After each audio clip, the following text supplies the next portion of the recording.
కోసము ఇంత అవతారం చేసేదాన్ని నిన్నే చూస్తున్నాను చూడే నేను.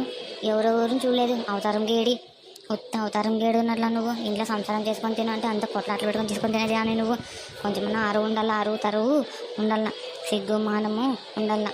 ఉప్పు కారం తింటున్నావు కదా, కొంచెం కూడా రోషము గీషము మానం మర్యాద ఏంది లేదానికి. అవును, ఉప్పు కారం అంటే గుర్తొచ్చింది. ఈరోజు కూడా పప్పే వండుతున్నారా? లేదే, నీ తలకాయ ఫ్రై చేసి వండుతాను.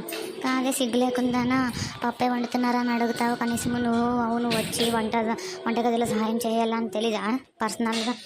ఏమి పప్పే వండుతున్నారా అని అడుగుతున్నావు? లేదు, నీకు చికెన్లు మటన్లు చేసి పెడతారు. అడుగు అత్తకి, చేసి పెడతాదేమో. సరేలే, అత్తయ్యని అడుగుతానులే, నీతోనేం నాకి. అత్తయ్య, అత్తయ్యో. ఏంటే? ఏం లేదు, ఈరోజు కూడా పప్పే వండుతున్నారా అని అడుగుతున్నాను అత్తయ్య. ఏమి మూతి మళ్ళీ అట్లా పెట్టినావు? పప్పు కాకపోతే ఇంకేమంటారు? చారు వండుతారా? ఏం చారు వండమంటావా చెప్పు. అవును, అయినా నేను ఎందుకు వండుతాను? మీరే వండల్లా, ఇద్దరు తోడుకోడలు కలిసి.